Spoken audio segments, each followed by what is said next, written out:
On this past October Tuesday, the torch passed from the MLB to the NBA as the family league. Because unlike Bronny James, the Yankees didn't get to take the stage with their daddy, the Astros.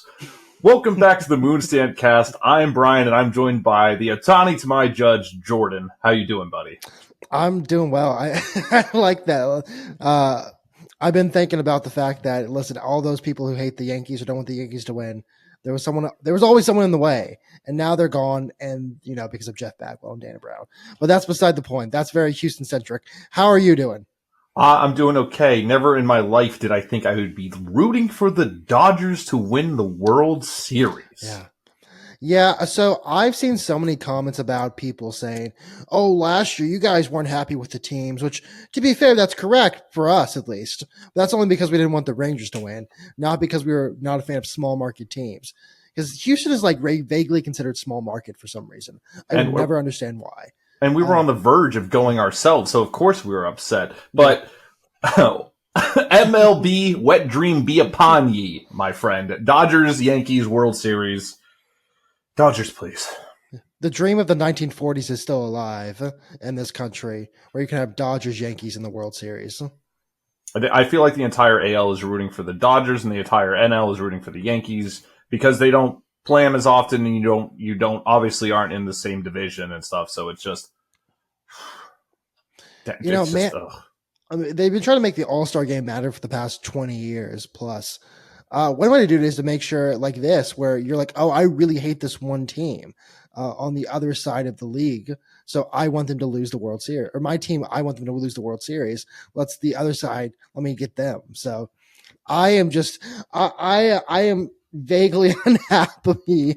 Ippei also died for this. Ippei is currently in federal prison, having to read books all day so that Otani can go hit dingers in the World Series. So Ippei, we appreciate your sacrifice for all you've done for us. Also, John Henry, thank you for your sacrifice of making a horrible trade for Mookie Betts. We appreciate that. So now, there are other people on the team to go, please, the love of God, go destroy the Yankees. Is this the biggest meteor series of all time? Just 90% of the country, not 90, 75% of the country would love just a fucking small meteorite to impact on Yankee Stadium or Dodgers Stadium. Yes and no.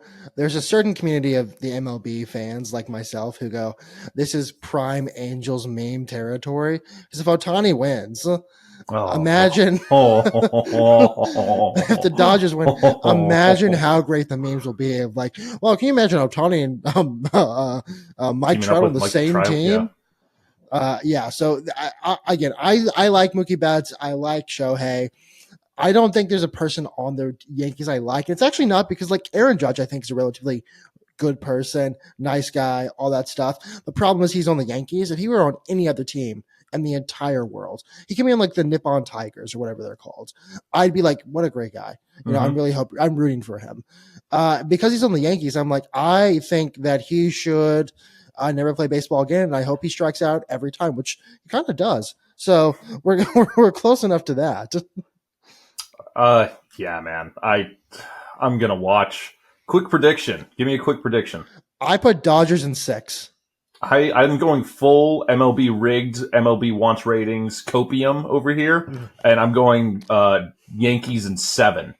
Someone check Rob Manfred's underwear to see if he has the I Love New York underwear on, like the commissioner of the WNBA who had the New York skyline dress on. So Rob Manfred also just sucks in general. So I take, honestly, I just think the worst of him at all times possible. I'd like to point out the Guardians for the record. Good try, guys. You tried. Did it. Mets, good job. The Mets. The Grimace thing was funny. Also on the Mets, they memed a little too close to the sun. They were just trying like too hard to be funny.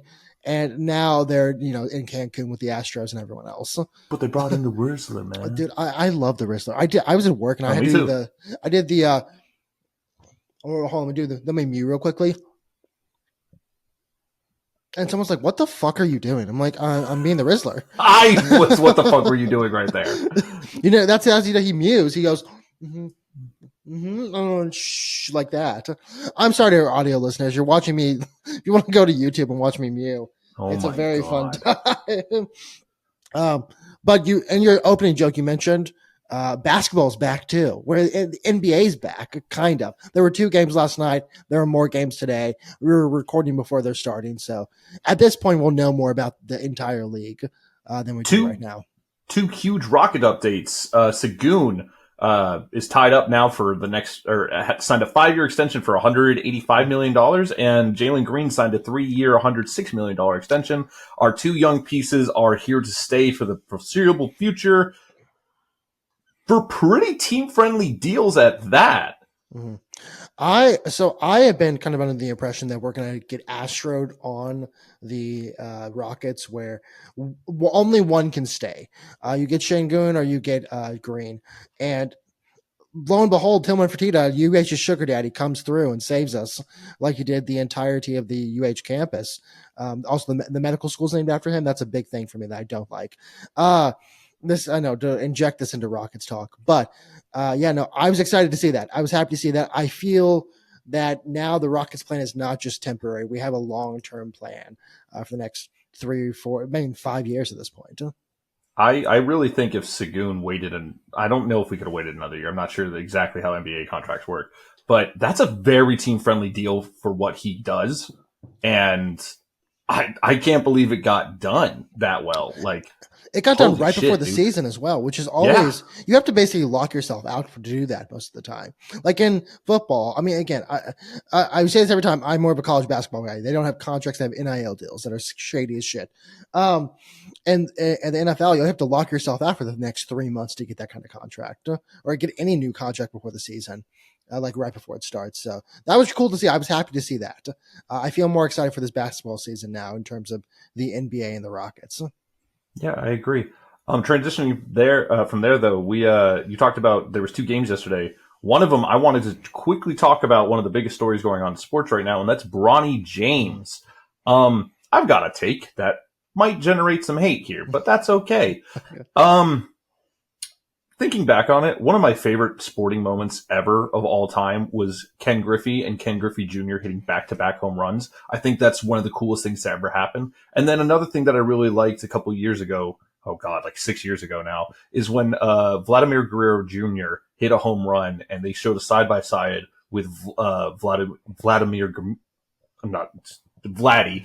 and their swings were identical outside of the fact that Jr. has a fucking wagon for an ass. So I kind of took a step back and I was like, yo, it's fucking cool. It really is cool. And I had this vision of, this is my Yu-Gi-Oh moment of the week. I can see down the line, like 6, 7 years from now, where it's Ants on Bronny, and he hits him with the like, make your last pathetic move, Bronny, and Bronny was like, well, I got this from my dad, and my dad had no pathetic moves, Ant. My grandpa's deck has no pathetic cards, Kaiba. And then he like hits like the kind of like look away, step back 3 that Braun does right in Ant's face, and I was just like, that would be the fucking coolest side by side to see. The funniest part of this is that Ant is Kaiba in this. I mean, he kind of is. He's a hater, bro. It fits perfectly. I love Ant. He's a fucking hater. He's like, I saw a take a while ago that was like, the NBA has become so friendly. Like, they're all boys. There's not enough hatred. Ant's going to stab you. Ant fucking hates people. He's going to love it. Yeah, no. I think I said that maybe on the pod, like number 2 or something, that I like that the Ant goes in there is like, I fucking hate you. Like, we're not friends right now. We're enemies. Maybe we can get, in like 10 years we'll be friends. Right now, I want to kill you. So yeah, I am actually with you completely. I wanted so badly to be contrarian on this issue and be like, well, actually, he's taking away a spot from someone in the G League. It's like, dude, it's so cool. Like, it's really genuinely really cool to see Bronny out there with his dad. I was actually watching live last night because it was like Lakers were on really late, and I was watching live when it happened. I was like, it's like vaguely emotional.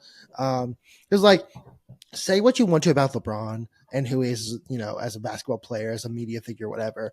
He's done one thing pretty consistently throughout his entire career, and that's be a really good dad. And this is just like his dream come true, where he's worked really hard to be a great dad, a dad who does he was showing up to AAU games, like high school games when he was in the NBA. He was showing up to USC games. I saw a video of him watching USC games in the Lakers locker room. He's been this is his dream come true. If there's one person in the entirety of the NBA history who deserves this, it's LeBron. And so I'm happy it's really cool. Listen, Bronny's not like an exceptional talent. We all know that. We've all come to terms with that. I like saying it. It was cool. It was cool for LeBron. It was cool for people. It was cool for basketball. And JJ Redick actually seems to have coached him up a little bit, which, maybe there's hope for Bronny after his dad leaves. But yeah, I'm with you completely on this. What, he's 19 playing on the biggest stage in the world. Of course, he's not going to look like a superstar. It's such a that's why people like Wembanyama are such held on pedestals, because they're the top 0.001% of the top 0.001%. So the fact that he's, even out there is crazy. Like, sure, there's some nepotism in there, but like, it's okay. It's a show, man. The NBA to me is the most show like of the big leagues, and let them entertain you, man. It's gonna be okay. Tell you what, if Bronny's not involved, no one gives a fuck about this G League player that he's taking the spot from. No one would care about blankety blank from blank having a shot. They'd probably say the opposite. Well, this guy fucking sucks. He belongs back in the G League. Mm-hmm. So I don't know. Let cool things be cool. It's a good time. Now on the other side, the fucking way too into it people, slow your roll. Like, it's very cool. It's very fun. It's not the second coming of Christ.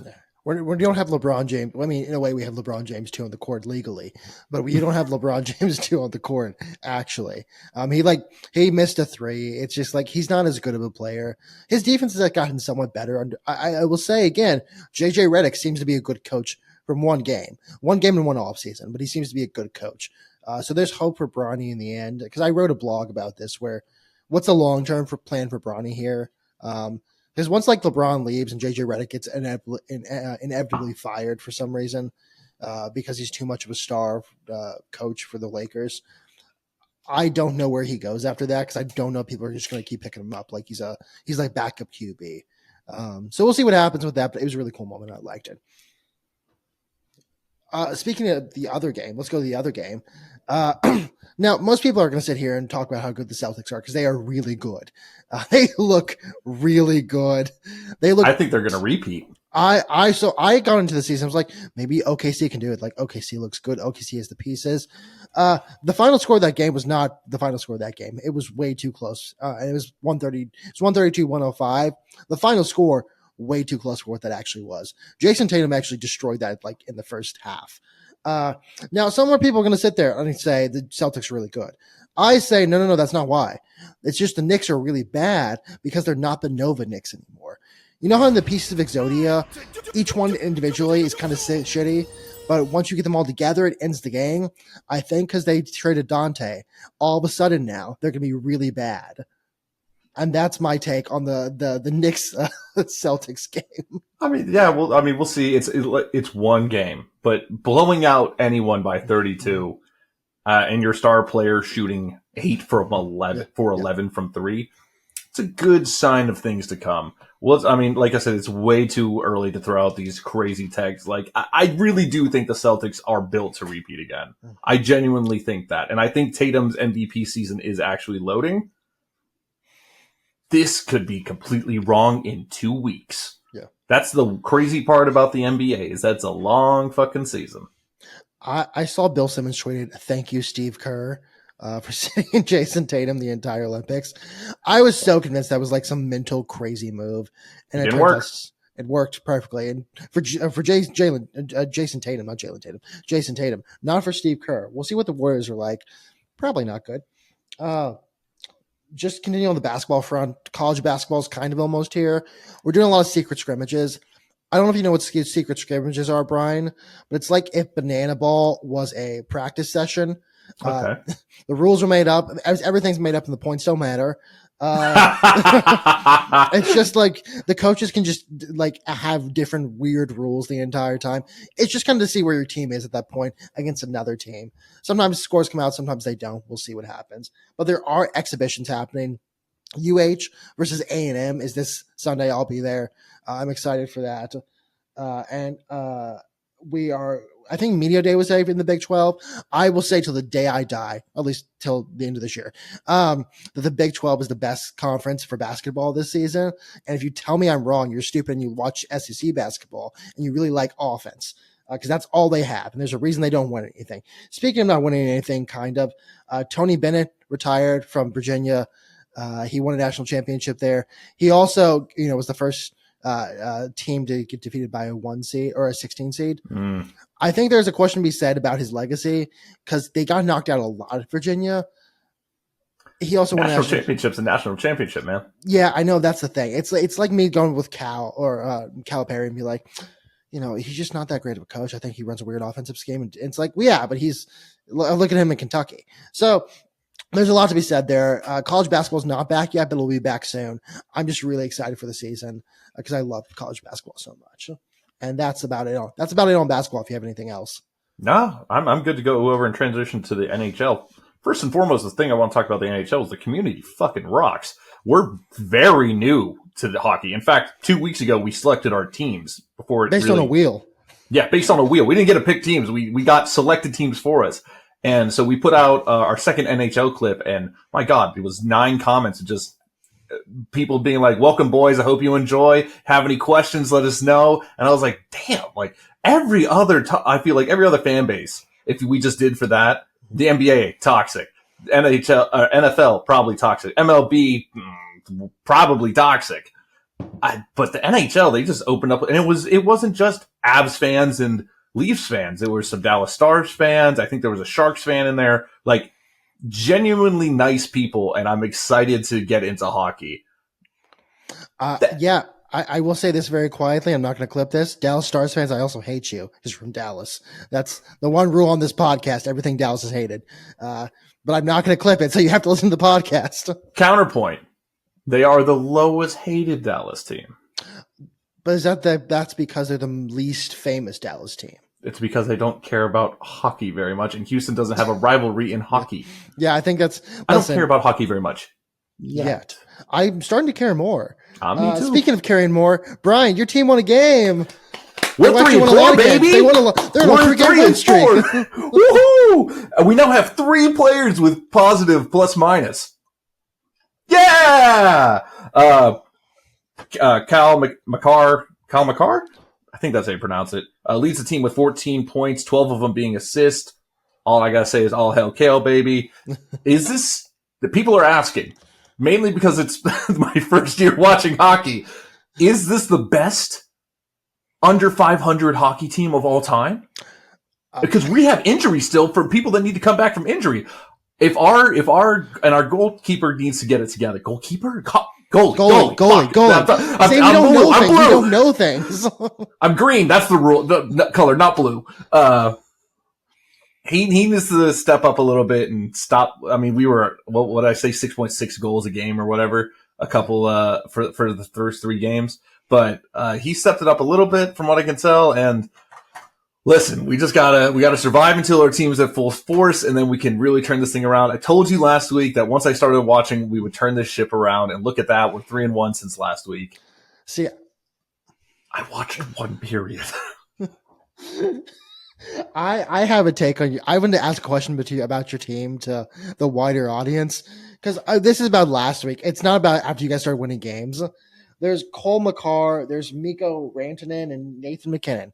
All really good. They're like in the top 3 points leaders in the NHL. And that's when your team was defeated, very defeated. I was going to ask, is this the Angels of the NHL? We have really good players, but a really bad team. I don't know if that's true anymore, but that was my question, and I wanted to ask it. Because again, I don't know about hockey. My relation is fully other sports. Like, I'm trying to understand the Maple Leafs still. I'm like trying to bring in some sort of comparison to some other team. Speaking of the Maple Leafs, by the way, apparently our goalie's really good, or maybe as good.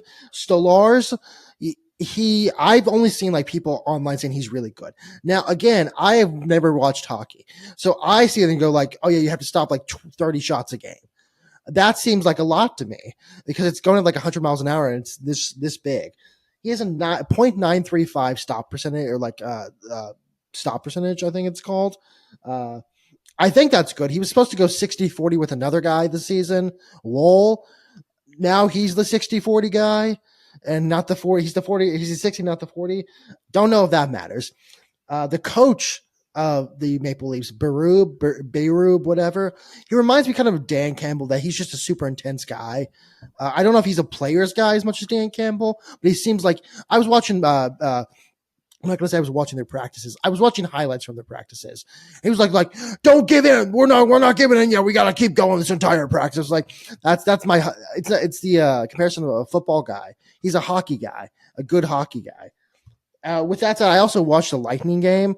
That was a fun game. That was a physical game. There were fights in that game. All right. I want my first hockey fight, dude. That's why you sign up for hockey. Is like you get to see fights. Like you see who was the Chiefs? Was it the Chiefs? It was Chiefs 49ers. Who's the 49ers guy who got ejected? Trent Williams. For punching someone, which like, sure, whatever, bad. And hockey, if you punch someone, it's like, well, we got to stand up now. We got to go. With also kind of just going through guys that I've noticed. I mentioned Austin Matthews last week. I mentioned him on the TikTok, mentioned him on the Home Depot. That was a great joke for like dads over 50. But they all said he was a good player. He scored his first goal of the season. He has 3 goals now and a couple assists. Also with that, Nylander and Marner seem to be really good players, but they're just offensive players, so they look good to me. It's like why if you watch soccer for the first time, strikers look really good because they score a lot, or they're the scorers of the team. So I'm enjoying hockey. I was watching when I was watching the Lakers game last night. There was the Leafs were towards the end, and it was I think the Golden Knights versus another California team, maybe the Ducks. So it's a fun game. I mean, it's fun to watch. I'm enjoying it so far. I don't really watch. I need to learn more about like the greater NHL community and the greater NHL being. But from what I've seen, I like it and I like watching it. Yeah, I'm excited to explore like what fan bases really hate other fan bases. I know Detroit Red Wings are generally hated, but like I said, we don't know, and I'm excited to find out. I want to find out who the Colorado Avs rival is, so I can just be, so I can give them hate speech on this podcast. I mean, if it's an Avalanche, the Saint Bernard is probably their best rival. So I'm going to stop saving people, you bastards. No more whiskey. For my soccer update for the week, this is going to be Liverpool heavy. I'm going to say this kind of quietly. Liverpool is at the top of the table. It's really good. Now, the thing is, I've been hurt for years. I've been around for 11 years at this point. I've seen this before. Man City's in second. I've seen what he does to people. Seen what they do to people. He isn't Pep Guardiola, the bald fraud. I'm liking the way Liverpool's playing. Arne Slot's doing a great job. I'm going to say something I don't know if people are going to love.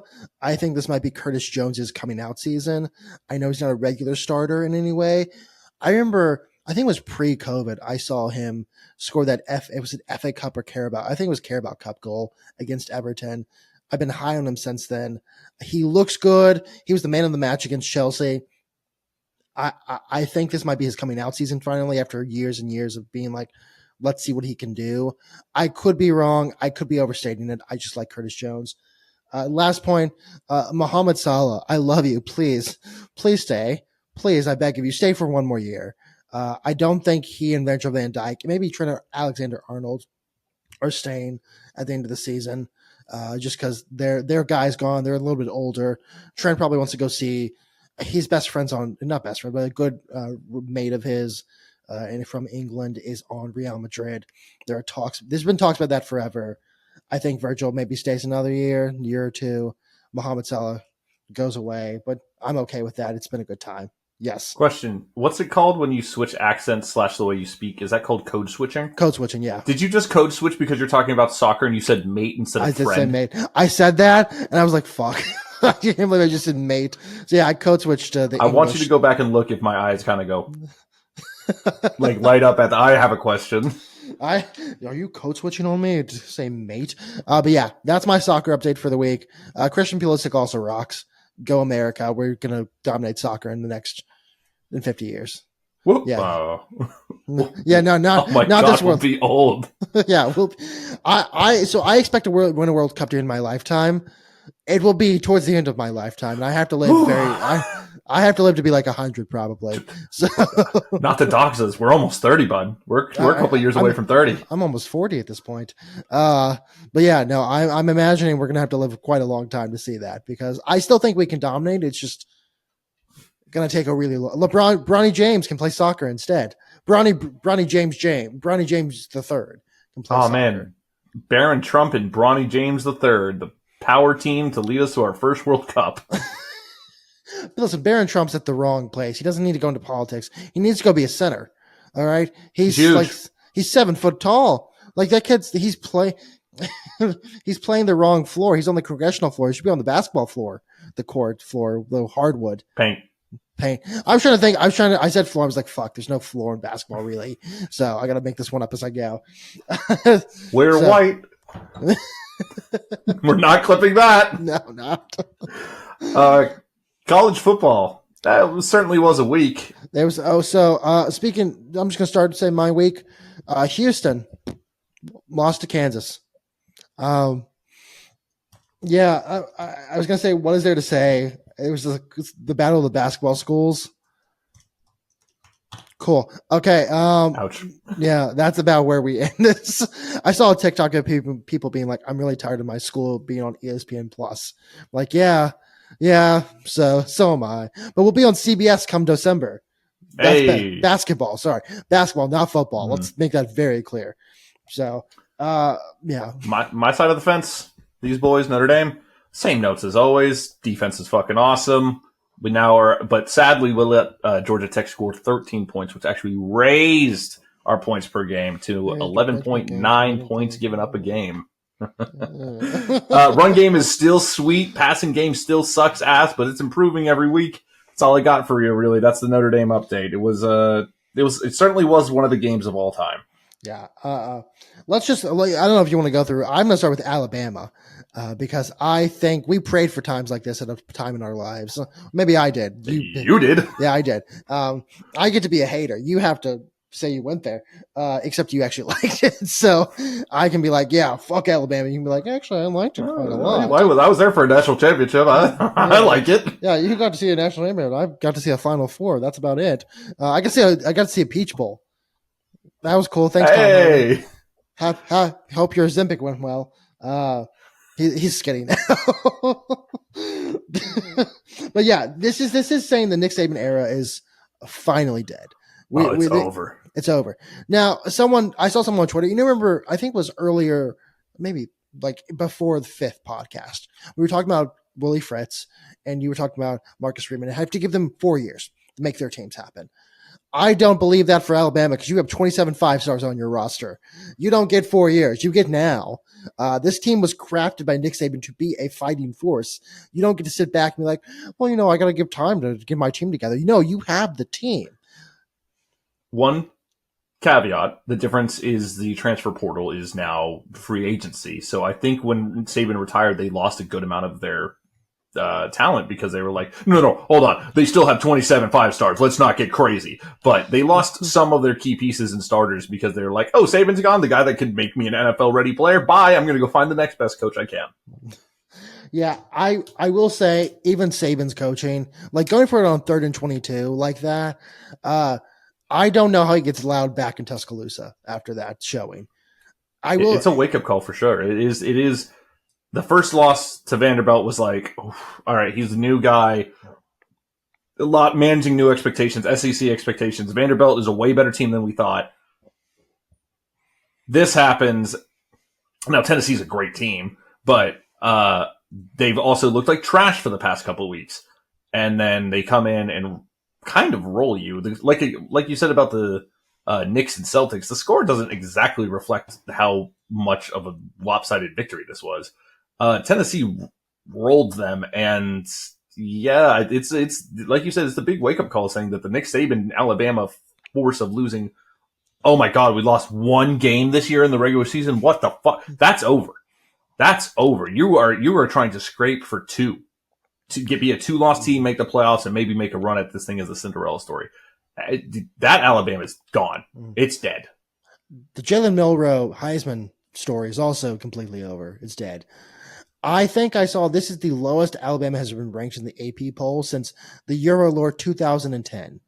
That was Yikes. That was early Obama presidency. That was a long ass time ago. So not to dox ourselves, but we were entering high school at that point.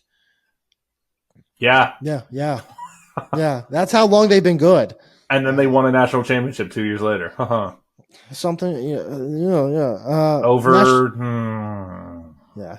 I mean, I can't allow people to complain about football. I'm just like, yeah, look at me. Look at me. Look at the shit I have to go through every week. Just like shit, get people going through shit. UT fans. Oh yeah, I wanted to. Yeah, Texas. Oh no, that was bad. And here is our UT representative, Tessa TC Jester. Average Quinier, strong early season, gets hurt. Try to survive with the backup. Now your backup is Arch Manning. Mm. He comes back. He's asked because he's not fully recovered. Never fully recovers. That is exactly how this has gone. He does not look like himself like he did last year. He did not look like himself pre-injury. Yikes, dude. There was that beautiful picture of him and Arch on the bench just like staring, the 1,000-yard stare. Like they just saw Arch has Manning face like a motherfucker, and I love it. Well, I mean, he doesn't have the forehead at least, so good for him. True. But they were staring out, and it was like they saw their family get killed. They saw visions of the Patriots beating the Giants for 2 years. They saw Payton's last season being quarterback for Denver. But yeah, no, it was a bad game. And we may have accidentally set a new precedent for college football where if you throw enough trash at the refs, they'll change the call. Yeah, oopsies. That's 100% going to happen again. It's 100% going to happen again this year. Former Don't Mess with Texas litter representative Matthew McConaughey came out and spoke out against it. Hopefully that gets people to stop because he used to kick people's ass on commercials. That's a very Texas-specific commercial I'm talking about. But yeah, I cannot wait to see the logical extent of this as it goes, where you have Georgia fans, because I'm just going to choose them. They're going to be barking while they throw things at refs. They're going to, there's that great Ted Lasso joke where it's like, Fulham fans go to the parking lot and follow the refs home, figure out where they live and show them what you mean. We're cutting close to that in terms of Georgia fans and other fans after a Saints level pass interference call, except it wasn't. So I am kind of appalled. I saw the SEC fine them at the same time. This is the refs fucked up. They done fucked up. They dangerous. Should have let that call stand, dude. You set a dangerous precedent. Not to be like the meme that's like, now that you told me, I'm not going to do it. But if people throw trash at you after you make a call, that might say, hey, we should keep this call standing. Also, the precedent of, we switched the call. Now other fan bases are going to go, they don't want to deal with this shit. We can get away with it. It's not going to end well. That's all I got on Texas, though. Yeah, I mean, there's not much to talk about. I mean, Georgia looks good. Georgia's probably the best team in the SEC. Georgia's going to be the top SEC team. We'll see what happens with the rest of the season because this has actually been a really good season in terms of like the top 10 or so, where it doesn't feel like we have a top 10 team. Like Texas was the one I was kind of banking on as being the number one kind of riding through. It turns out both Quinn and Arch don't know how to throw a football to their own team. So we'll see what happens with that. We do have the AP poll looks fantastic this week though. Oregon number one. Indiana's ranked, which is cool. I actually need to talk about this. Okay. I've seen this joke and I'm going to repeat it, but I'll make it better. Last year, we learned that football, college football specifically, was really big into cheating and scouting and cheating. And so in the Eurolore 2024, as we're maybe on the brink of World War III, possibly, don't know, we'll see what happens. The two schools that have not been ranked since World War II, Army and Navy, have immediately been ranked, and they're really good. And they're also the ones with all the technology to see stuff from space. Now you go Jordan. Jordan Air Force is the one with the drones. And, they're like 1-6. And I say to you, they expect one of us in the wreckage, brother. All right. Double the meme. One of them had to go down. I think we're using Joe Biden himself actually is making the call from the White House between his tapioca pudding and 6 naps a day. Dude, no. Yes, you're right. Joe Biden's being like, we need to make the officer academies great so people want to go there because we need to recruit as many people as possible before World War III kicks off. It's brilliant. Brian, you have to remember the one thing about the conspiracy. You always have to remember. They figure out how to do the conspiracy, right? And then they have to leave the clues. And this clue is here in the AP Top 25 poll. We figured it out. Wait, I need you to stop talking. I need to find my tinfoil hat. Just so they can't listen into us and assassinate Moonstamp Sports. They're putting chemicals in the water that make Army and Navy really good at football. The chemicals are steroids. Chemicals are Trin, Anavar. I got one more note and then my look ahead. Hold on. Mark McGuire is the new head of West Point.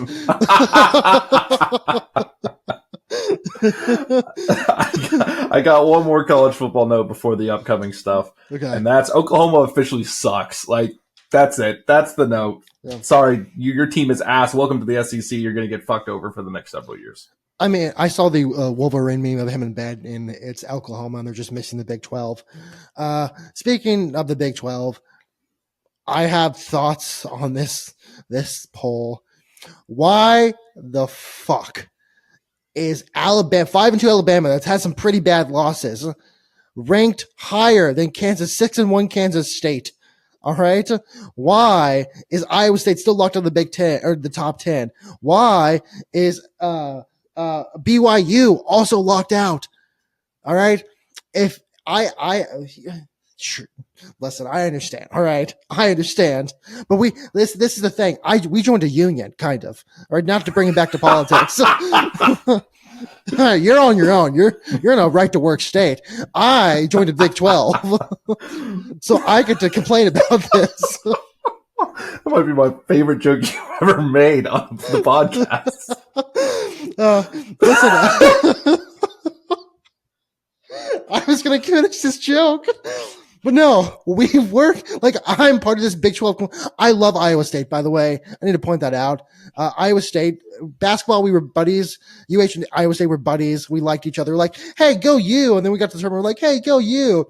I saw a video of a UCF fan asking an Iowa State fan, like, oh, we're Space College. And he's like, no, that's UH. That's Houston. I'm like, there we go, buddy. I knew I loved you guys for a reason. So Iowa State, I want you ranked higher just in general because I love Iowa State. So yeah, that's my thing with the Big 12. I think they should be ranked higher. If DeBoer was in the Big 12, he'd be on ESPN Plus every week from now on, but he's not. He's in the SEC. So SEC and Big 10 are my enemies. And now Big 12 is my best friend. Upcoming, we got 6 good games, in my opinion. IMO. We have number 12, Notre Dame at number 24, Navy.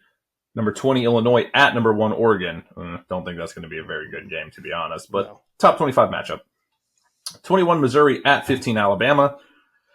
Oh boy. Missouri, I don't know what to make of this game. Number 5, Texas at 25, Vanderbilt. I think Texas is about to unload the clip on poor Vanderbilt. Now, Vanderbilt's a way better Vanderbilt than we've seen in the past, but I think Texas is going to be like, you're going to die today. Number 8, LSU at number 14, Texas A&M. That should be a fun game. And then Cincinnati at Colorado. Colorado, I'm not a big fan of Colorado. I think Prime is kind of an asshole. They're good. Mm-hmm. Straight up.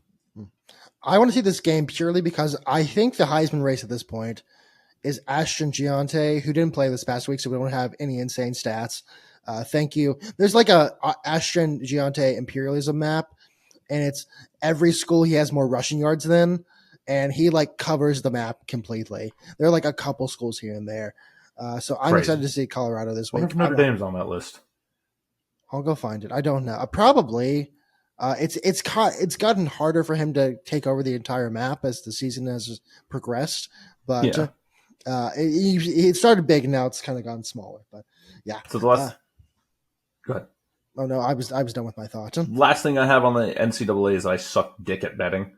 I am 42, 55, and 5 on the year for college football. we'll come back to this. I'm also really bad at guessing things, but not for betting. So good bets, good times, good life.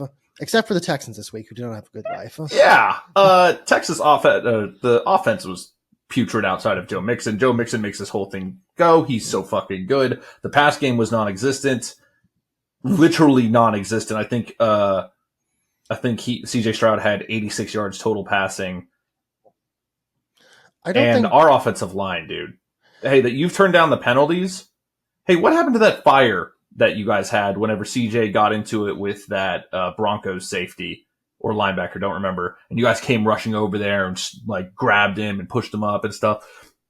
CJ Stroud scrambles, gets smacked twice while trying to go out of bounds, and nothing. You see Kenyon Green scratching his belly about 30 yards away, and the other four are just fucking twiddling with their dicks. What the fuck was that, dude? You guys are not good enough to be standing around like that. Every single one of you is playing for your job, in my opinion. Now, I'm not a coach, I'm not a GM. It means nothing, but you're all ass as far as I'm concerned right now. It's Titus Howard's tripping over his own foot. Laramie Tunsil is playing well. Okay, not all four, but you're the fucking anchor of this offensive line. You're the leader of this offensive line. You better be hightailing it over there to pick CJ up and get in the face of those Packers players to inspire your other yo-hos to do the same. Oh my God, this offensive line, dude. I can only imagine that CJ Stroud slept with all their sisters this past week with the way they were just letting him get killed. It was I don't want to say disaster class because I feel like I've said that too much in my life. That was a disaster class of an offensive line performance. Now, bright side spin zone with that just amount of pressure, nonstop hits, taking like a David Carr amount of hits. No interceptions from CJ. Did a good job. Yeah. So, happy for him. We got to look on the bright side. I mean, there's actually quite a lot of bright side this week, I think, in terms of like, hey, it was not as bad as it could have been. We had a shit game and we only lost by 2. Yeah. We had 5 defensive starters out. We had our best wide receiver out. Tank Dell didn't catch a single ball or get a single yard. So good for him. Dropped a touchdown, by the way. Hit him in the chest as he's falling down. Literally what he's known for catching. But, hey. Part of me, I don't know if I don't know if this is a good theory yet, but I'm going to say it on the pod and not clip it. I think Slowik does not understand how to scheme for fast receivers. Okay, not where I thought you were going with that, but I have Slowik stuck. But I 100% agree. Mm-hmm. He doesn't scheme well for them. Like, he doesn't understand. Now, it's like, I wish the Mike McDaniel understanding of how to take Tyreek whenever Tua was good and alive. I wish he could implement that because they were like, the problem is hospital passes were a big thing in that offense, which I didn't love. But I wish you could bring that kind of idea of how to, it's just quick catch and release. Your receivers are faster than everyone else. Tank Dell is faster than that cornerback. Get him to pivot. Get him to do something quickly and then throw to him. It's not our offensive scheme at all. He's kind of scheming mostly for Stephon Diggs, which may be kind of Nico Collins, but it felt like mostly Stephon Diggs in terms of the passing game. Bobby Slowik and the offensive line are on thin ice for me. Bobby Slowik with this offensive line has done the same fucking thing all year. Run the ball on first. We got 2 yards. Run the ball on second. So predictably running the ball on second. We lost a yard or we got back to the line of scrimmage. CJ Stroud, please save me on third down. CJ, just some magical stuff. First down. Run the ball on first down for 2 yards. Run the ball on second down for back to the line of scrimmage or a yard loss. Rinse and repeat. I do not know why. I need to look up what our passing on first down statistics looks like because I swear it's less than 5% and it's infuriating with the receiving core we have. Mm-hmm. This past season, the Bears, like a couple weeks ago, went to their offensive coordinator and said, please stop playing so conservatively. We beg of you. And the Bears have looked better actually since then. Someone needs to, we need to, in the week that we a year ago got rid of Satan himself, Jack Easterby, I think we need to have like a seance or something to rid Slowik of those conservative demons that don't let him pass the ball or do anything that's like kind of crazy. It's like we need the Dan Campbell just like throw to offensive linemen kind of idea that he has. I don't understand what's happening. I don't understand it. D'Amico seems to still have the defense pretty locked down a little bit. We'll see what happens. But I think the offense needs, like, for the amount of weapons we have on this team, there's no reason we should have a mid-rate offense. Hey, I'm glad you brought D'Amico Ryan up, because what the fuck were you doing with that clock management? Oh, first off, Bobby Slowik, real quick, why are you passing it on 3rd and long when we're trying to make them burn their timeout? Should have ran the ball so that way they had to burn their last timeout. And then on the flip side, I think it was like 52 seconds left. The Packers are getting in field goal range, and they let 30 seconds tick off the clock while D'Amico's just sitting there. Take a fucking timeout. Give our guys a chance. This is the Nathaniel Hackett School of game management, which is to say it's not good game management. It was bad to watch. I don't know if it's like a young coach thing, even though it's his second year. I don't know if it's a young coach thing where he's like, he doesn't understand, like, he's not thinking of that. Maybe like, maybe we're idiots on the sideline who are like, call timeout. He has a bigger plan in mind. It's like, what's it, Star Wars, the whatever one where the lady, the purple hair lady was like, wouldn't tell the plan the entire time. And then finally when the plan happened. Last Jedi. It made sense. It's like this, except it didn't work in any capacity and actually made less sense than that movie. So I don't really understand what his thought process was. I don't want this to happen. Obviously, I think he's a phenomenal head coach. I think we're in the best era we're going to be in. If you are losing a close game and you leave that stadium with 2 or more timeouts in your back pocket, I question everything about your coaching ability. Now, like I said, phenomenal coach. I'm upset about one loss, but that was infuriating. Even if you just, when they're going down the field, they're obviously marching down. Sure, they have a timeout, so I just don't understand. And I'm never going to be a head coach, so I could be wrong analytically, player-wise, everything I could be wrong. But losing, like on that 3rd down that we decided to pass the ball, if you didn't absolutely love the look, why not let that play clock run down to 5 seconds and take a timeout and say, no, we need to revamp. We need to look at something else. I don't get it. If you lose a close game, you should not have more. If one timeout is understandable, you should not have 2 or more timeouts in your back pocket. And we had 3. The only reason we had 2 leaving is because I tried to ice the kicker. It's insane to me. And it was honestly, while the team is not bad, it was one of the worst, like, disgusting taste losses I've seen in a very long time. And we 2 years ago were ass, dude. Correct me if I'm wrong. And I'm kind of thinking this on the fly, so I can't think of a game in D'Amico's tenure so far, as just 1.5 year tenure, where there's been like a legitimately close game at the end like this, where he's had to strategically think of how to run the clock. I think you're right. I don't think he's been in this situation before, and this is a learning experience. And hell, if he's an amazing coach or head coach, so he's an amazing coach, period. So this is a learning experience, and he takes this for the rest of his life and the rest of his career with us, and he figures it out and learns from this. Phenomenal. Great time to make this mistake. Great time to learn this mistake. Glad you did it in the regular season. Still heartbreaking and still infuriating. Yeah. I mean, the good thing is Texans are still 5-2. We're still like, I think, 2nd in the AFC right now. It's not destroying the season. It's a good kind of lesson early on. I imagine this is just D'Amico, who hasn't been in this situation before, is not thinking ahead. Now, that said, if you're getting paid millions of dollars, should you be able to think ahead a little bit on comes to timeout management? Sure. But there are some bright spots. There are good spots. We only lost a couple to a Packers team who they didn't look fantastic. We had a lot going on in our team. And with that said, also, Kalen Bullock, great pickup in the 3rd round. 3rd interception, most interceptions by a rookie this season so far. There are bright spots from this game. It sucked. It was a bad tasting game, like you said.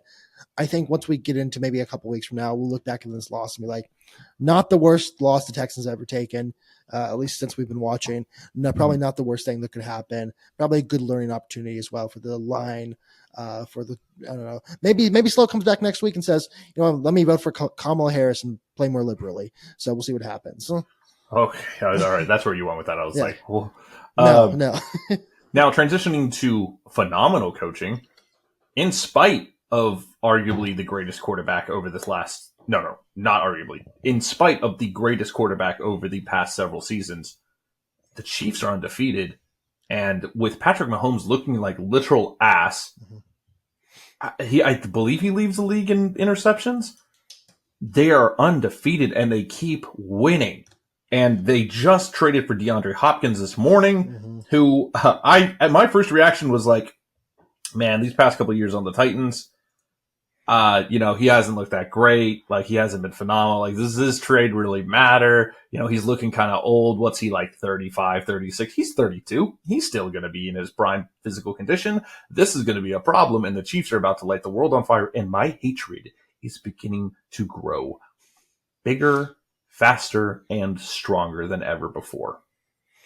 So I think there is something to be said about the fact that the Chiefs have just so many good pieces on that team that despite the fact that Mahomes is having, one of the worst years we've ever seen from him, for the record, not a bad year still. He's still doing relatively well.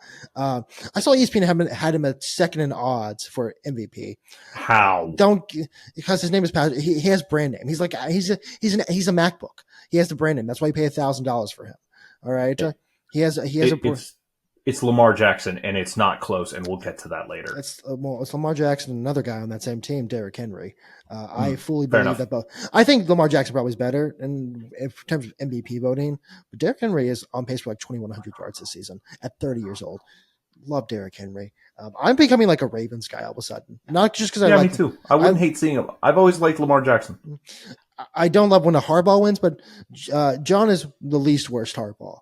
He's at the bottom of the pyramid in terms of Harbaugh'ness. But yeah, no, I think the joke has been made earlier by me where it was like the Chiefs will win every single game by a margin of 3 and they go 17-0 and win the Super Bowl. There's more margin now, so we'll see what happens.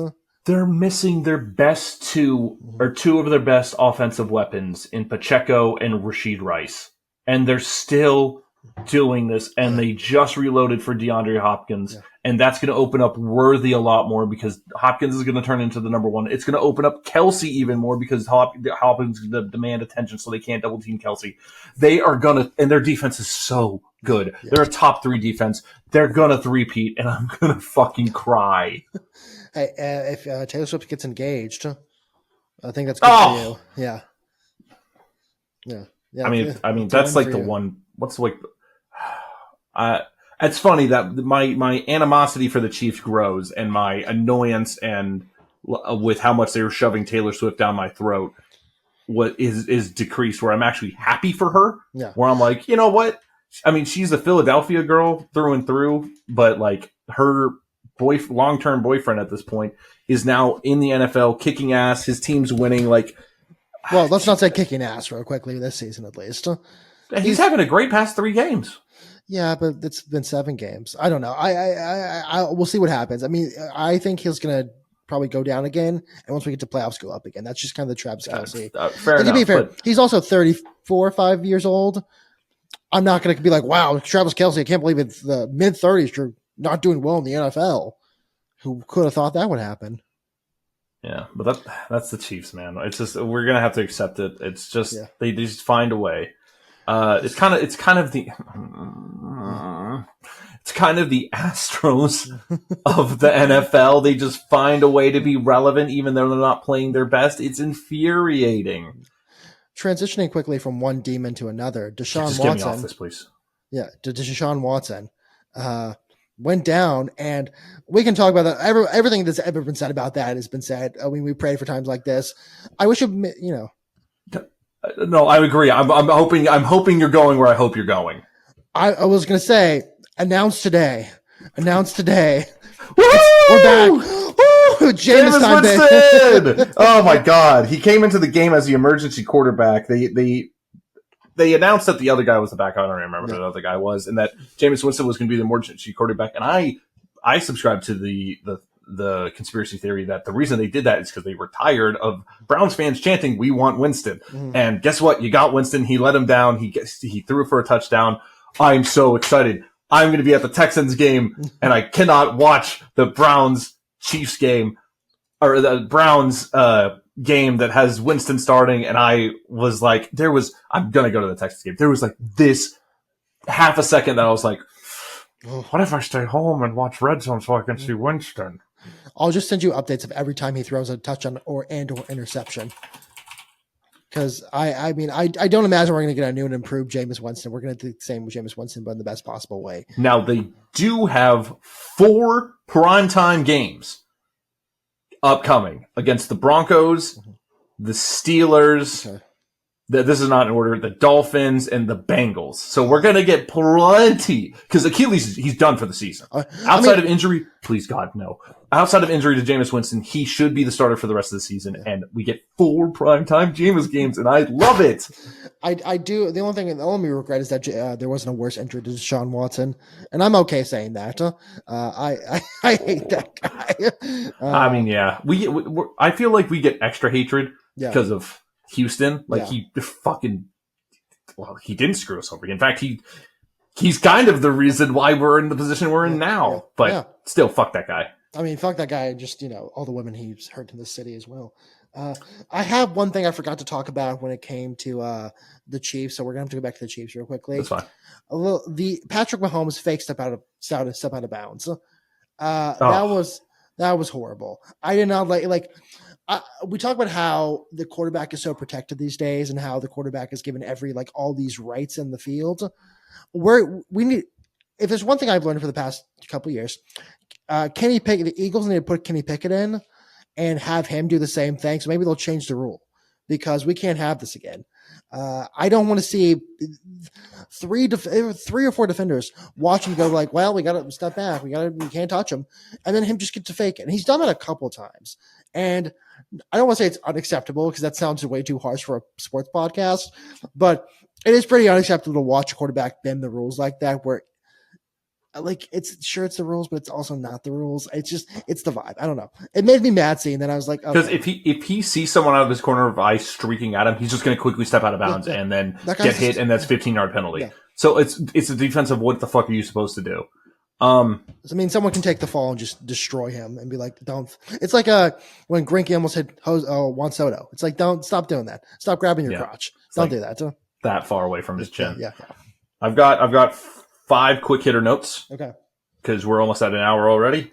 Ravens so good. Glad no one hit the panic button. You're right. I should have included Derrick Henry as MVP favorite as well. Those two should be 1 and 2. They're so fucking good. They might not lose another game.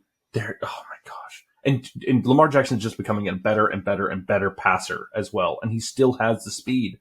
Oh, they're a fun team to watch. They almost make for bad primetime games because they beat the shit out of the other team so badly that it's a bad game.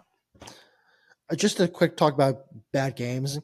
I have a whole theory that Thursday Night Football should only be bad games. I don't know why. This past week was a stinker. It was horrible. I have this new theory that Thursday nights should be for sickos.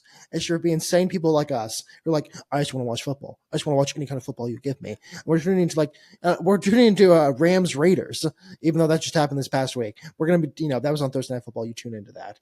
But yeah, there's a gross Monday game coming up, by the way, and we'll get to that in a little bit. It's not a pretty game. Something for us, real quickly. Jamar Gibbs and David Montgomery have been asked to call each other Sonic and Knuckles. Love it. I love it so much. I am a Lions. Lions and Vikings was such a fucking fun game, dude. And those are 2 fun teams. And the NFC North, in my mind, is the best division in football. It is. Packers good, Vikings good, Packers great, Lions great, Vikings great, Bears good. Yeah, no, I mean, they're all 1 or 2. Who's 2 lost? Someone's 2 lost, but they're Bears. All Bears. Yeah, everyone else is a 1-loss team. I mean, they're looking good. It's not even your opinion. It's just objectively, that's the best division of football right now. So crazy. Which is crazy because we talked about in the beginning, I brought this up 2 weeks in a row. We talked about at the beginning of the season, it's probably just the Lions division. No, it literally, there are 4 teams who could win that division, and it's a fun division. Probably, there's a real possibility 2 of them sneak into the wild card. We'll see if that happens, but I think there's a real possibility. We could have 3 NFC North teams in the playoffs, which I'd be happy with. So these next 2 points are kind of the same. this is a phenomenal class of QB that have come in as rookies. We're still waiting on JJ McCarthy for the Vikings, but the other 4, right? Bo Nix, Jaden Daniels, Caleb Williams. Oh, not Spencer Rattler. Never mind. So those 3 have looked phenomenal. I feel like I'm missing one. You probably are. And, Drake May. They've all looked good. Yeah. Drake May looked good for the Patriots. He's on a shitty team. But he's looked good for them. Jaden Daniels is phenomenal. Sucks that he's hurt. That was the other point. I mean, anyone who's ever watched Jaden Daniels play in college is like, wow, he's hurt? Oh, who could have seen that coming? As an AWL, I need him to fucking play, though, because it's Bears Chiefs. Or Bears Commanders. Oh my God, I need it. That actually will be a fun game. That's going to be a fun offensive game, too, just in general. That's an over game. And my last note was Russell Wilson. Good? Question mark? Apparently his cringe left him, and he is now. I need to know. I don't know if you've ever seen this before. There's a guy on TikTok who I was trying to see what would be bigger at the end of the season when he was in the Broncos. The number of touchdowns he's thrown, or the number of bathrooms in his house. And I need to know how many bathrooms are in his house, wherever he may live these days. So, Russell Wilson, get on exposing where you live, doxing yourself. 1-bedroom apartment, and he's like, this is not happening again. Like, not again.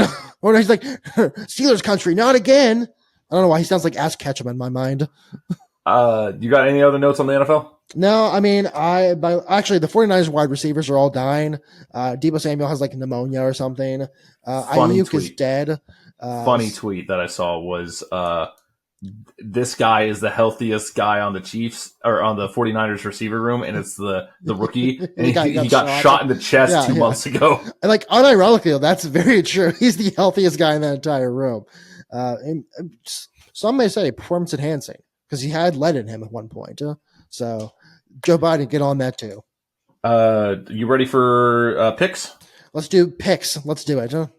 I won 11-4 last week. Had a pretty good week. I had a really shitty week. I went, I didn't write down over here. I went 8-7, and now I'm 55-55. I'm 64-43. Okay, I don't think it's going to be hard to catch up to you this season because I'm making again a lot of my. I made some risky picks this past one, this upcoming one. Okay. I did 2 looking at it, and I don't know if it's going to go well. All right, let's start off Thursday Night Football. Vikings Rams. I'm going to say Vikings revenge game, as in the Vikings lost, so it's their revenge game. I'm going Vikings as well. Packers Jaguars. I'm going to go Packers. Yeah, Packers. I'm going to go Jaguars purely because they're coming off of the London game, so I think they're going to be pretty hyped up. And we kind of beat the shit out of each other in the Packers game, so they might be kind of limping into this one. So I'm risking it with the Jaguars. Yeah. The Jordan Bowl. Jordan Ball. the Cardinals Dolphins. I have to pick the Cardinals because again, my thing is I'm picking them every single week, no matter what. Tua's back, and I picked the Cardinals.